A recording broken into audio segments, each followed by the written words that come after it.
Welcome back, everybody. Another preview here, pre-entry preview.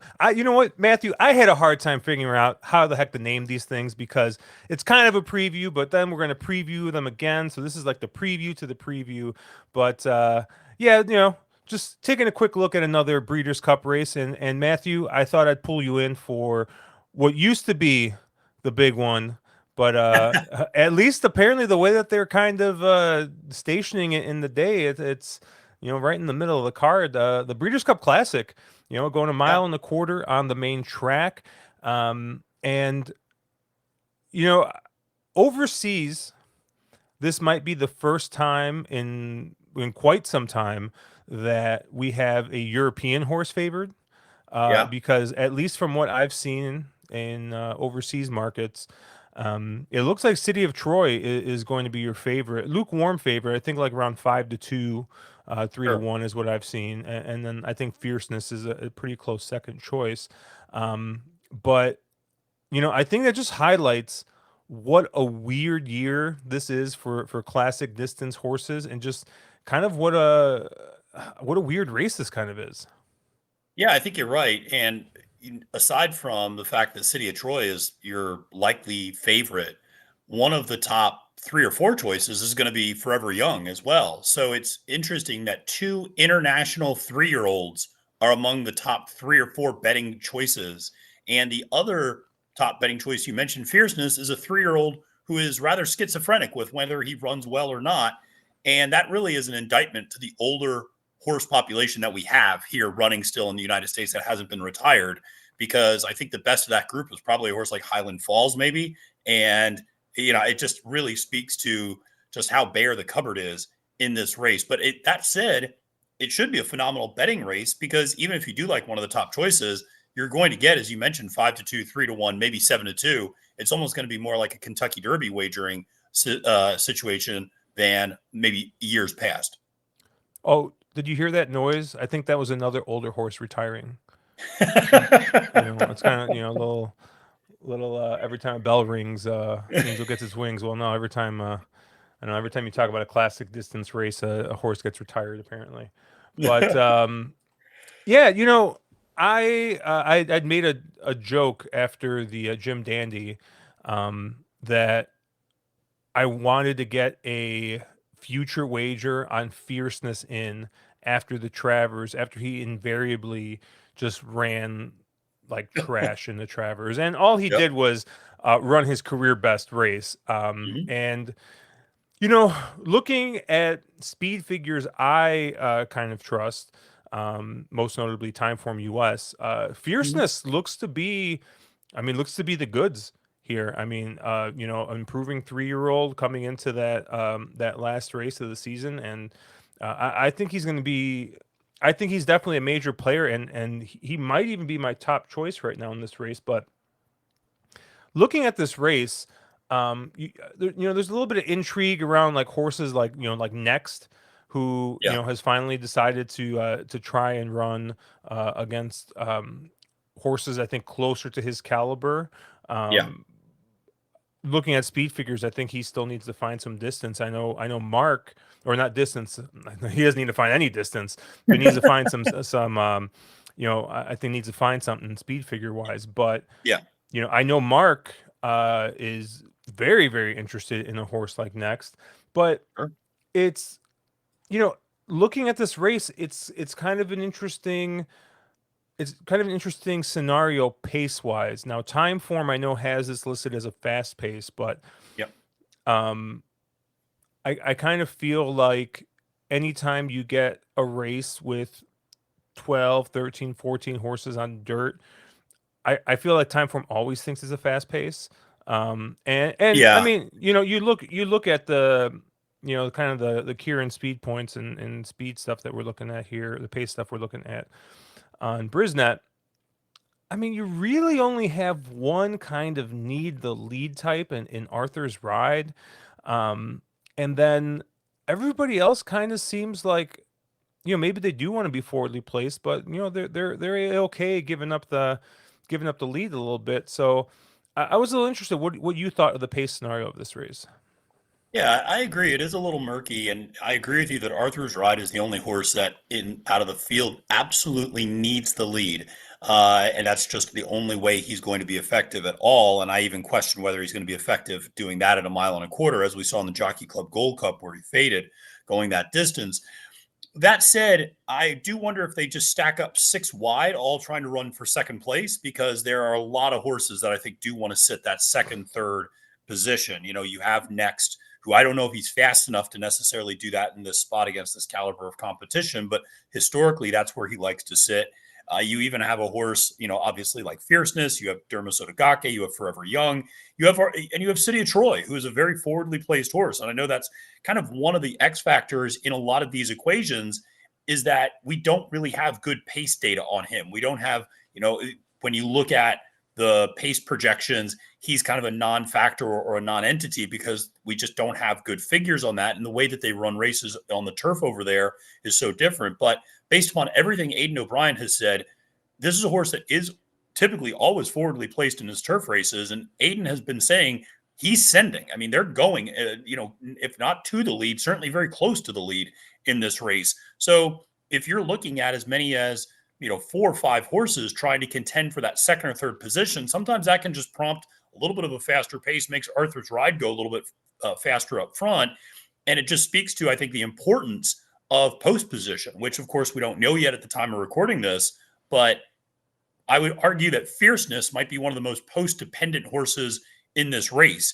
That when he draws outside, Johnny Velasquez can do what he wants to do on him, and he can rate so much more effectively when he's outside.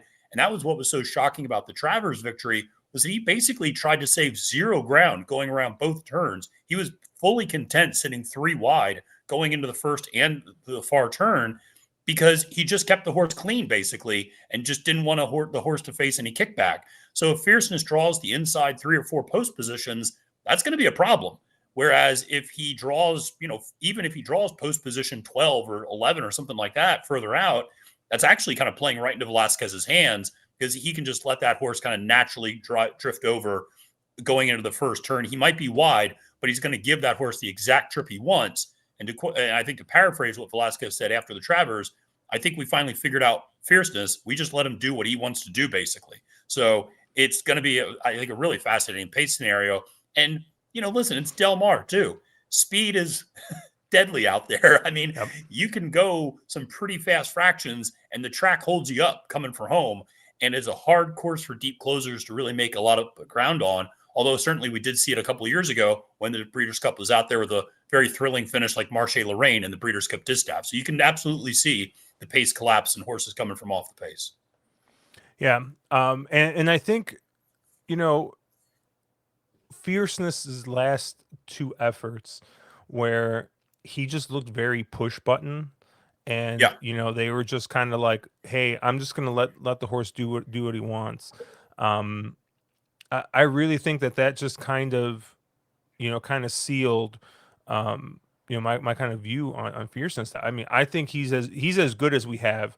On his day, I mean, he should absolutely smoke this field. I do think you bring up some interesting points about the post position. But yeah, I think if he draws outside of some of this speed and is able to sit his trip, I think he's going to be tough.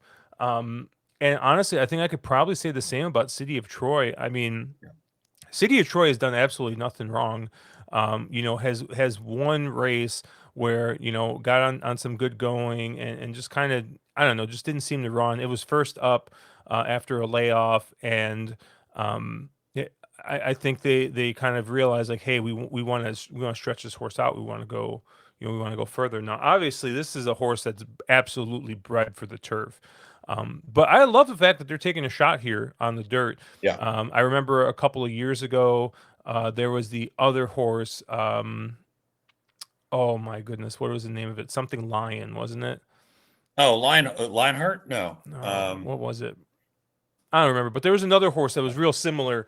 That was, you know, was running Roaring Lion. Is that what it was? Roaring Well, Lion? Is maybe that how you so. think? I Yeah. don't know. Well, someone I'm sure will correct me in the comments, but it was really cool. Where, you know, hey, you got a horse that's tried turf now. Um, I don't know if any of them been as accomplished as this one, you know, in recent years. So this is, yeah, And from all accounts I've seen from people on Twitter who are much smarter than me at watching workouts and the such. I mean, this horse has just been working lights out as well leading up to this. So Yeah, I don't know. I the fact that he's so favored overseas. I mean, I think live. I think Fierceness goes off as your favorite. I just think American money is going to be American money, sure. and obviously overseas markets tend to favor the overseas horses. They had, for example, we were looking at the BC Mile earlier, and they had Hmm. Carl Spackler at like 8 to 1. Well, I don't think you're getting 8 to 1 on its day on the No, day of the mile. So um, yeah, I really have a hard time right now, kind of getting around the two or not the two, but City of Troy and Fierceness. And what really sealed it for me, Matt, what really sealed it for me was I was going through, I was looking, and I found myself really interested in Sierra Leone. And once sure. that happened, I realized that I was going down a dark path, and that no, like absolutely not. That is not like where we want to go here. So, and right now, I think I'm favoring the top two choices, which is funny because I believe one of my most viewed videos I made earlier this year Yeah, was saying that Fierceness will not win the Kentucky Derby, and now I feel like right. I'm saying Fierceness will win the Breeders' Cup Classic. But I Well, don't. something to consider with Fierceness, and something that stood out to me in Saratoga was he physically looked like he matured between the Jim Dandy and the Travers. Just he put on weight, and that was always a major issue. People would talk about how he didn't put on weight or he lost weight sometimes after a race. And I remember seeing him after that Jim Dandy a couple weeks after, maybe a week before the Travers, and I thought, man, he looks physically so much better than he did on the Jim Dandy day when he won. Because he was my top pick on Jim Dandy Day, and he walked into the paddock, and I thought, yikes. I was like, I don't know if I like my pick anymore because Sierra Leone looks like just a model of what a horse should look like, and ultimately Fierceness ran one heck of a race that day and backed it up with another one. Uh, I will say I'll kind of give a couple of alternatives if people are interested in the top two choices. I do think Forever Young is a really interesting horse from Japan. Obviously, we saw him come over, finish third by a nose in the Kentucky Derby, and then have that extended layoff, which is not uncommon as the Japanese racing season is kind of opposite of ours in some ways. And so comes back in the Japan Dirt Classic. Now, one of the things I should mention is he does have gait issues. And if you watch the Japan Dirt Classic, he was on the inside post and he kind of stumbles out of the gate. He didn't break particularly well over in the Saudi Cup, in the Saudi Derby either. And so, I think those are legitimate issues when you have so many horses. There's so much speed in these races. If you just break a half step slower, you stumble out, it could be game over for a horse like Forever Young. So certainly, I do think a formidable horse though in this spot. Certainly looks really good coming over. We've seen Japan have success at Del Mar in years past, so that's something to keep in mind. And I do think there's an argument to be made for Sierra Leone. I agree that it is a very dark hole to go down, and I will say that having kind of interacted with some people who are kind of around Sierra Leone, there's kind of a theory that maybe Sierra Leone just didn't like Saratoga at all Mm, and didn't like the track up there, didn't like the kickback, didn't like the way that it just and some horses are like that. You could arguably you could make the flip reason on Fierceness that Fierceness loves Saratoga. That's where he runs his best races is up at the spa. And so you could make the argument maybe Sierra Leone just doesn't like that because really outside of those efforts at Saratoga, he's really proven to be quite the class of that 3-year-old group. And one of the things I will say, and I don't know what Brisnet says, if you look at buyer speed figures on Sierra Leone, he has never taken a step back in a race, which is just stunning. He's gotten kind of progressively faster every single start. And he's a horse that just doesn't turn in a bad effort. He's never finished out of the money. I get it. He's burned a lot of money for a lot of people, and they aren't going to come back to him. He's probably going to be a higher price as a result. And it feels like, wouldn't this be the time, of course, for Sierra Leone to now suddenly come in and get the win, coming from off the pace on a track where you just don't see that happen very often. So, would be interesting to see. The other horse that I will say is a massive long shot that I think I might be the only person who likes them. I think could be interesting. Again, if he draws outside, is Tap It Trice. I think that horse absolutely loves the 1.25 mile distance and has that huge loping stride.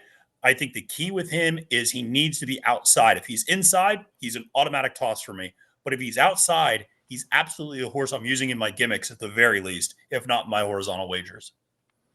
Yeah, I agree with you on Sierra Leone as far as speed figures. Um, I'm going to guess, looking on the time form scale, that the winner of this race probably needs to run something in the low 130s to win. Yeah, I'd Um, agree. Sierra Leone has run a 129, and that was the last race. Fierceness, I think, ran a 132 Yeah, last race, and then City of Troy has a 130. Um, I was half joking about, hey, I'm looking at Sierra Leone something's really wrong, but really on speed figures, the only other horse behind besides Sierra Leone and the aforementioned Fierceness and City of Troy, the only other horse I think that can maybe throw his hat in the ring is a long shot, and that's Senor Buscador, which is yeah, just absolutely wild to say, but that Pegasus World Cup, he ran a 127, and that's um, you know that fits in right here. My bigger question with a horse like Senor Buscador is I don't think he wants to go this far, but if you're really like a big believer in speed figures, I think he's one you got to use underneath too. Like I said, right now I have a hard time getting around the kind of the two short prices. Sierra Leone's the only other one that I was mildly interested in, and I don't even know honestly what kind of price we're looking at overseas right now in Sierra Leone. But you know, yeah. if I'm taking the top two choices, all right, so be it. Ticket police will come after me. But if Sierra Leone ends up being your third or fourth choice, and I include that one, that might feel a little bit more bad. But I don't know. I think it's a really it's an intriguing race. I think it's a little top heavy, but I think underneath you do have some interesting horses, and then obviously we have the Japanese horses. Depending on your opinion on the Japanese horses, I Yeah. mean, you can just go a ton of different directions. So definitely going to be an intriguing race. Obviously, post positions get drawn Monday. We'll have full PPs, and we'll be able to kind of dive a little deeper in. But Matthew, thank you for joining me in this discussion. And as we've said in other videos, obviously we'll be live Tuesday night, 8 p.m. Central, 9 p.m. Eastern. And then Matthew is going to have all kinds of stuff on the Naira Bets Twitter this week, and I'm gonna make sure I pull him into something I'm sure on track this week. Oh So yeah, for we'll sure. And I'll we'll pull have you some guys into fun. something on Naira Bets. It goes Awesome. both ways. All right, have a good one, guys. Thank you.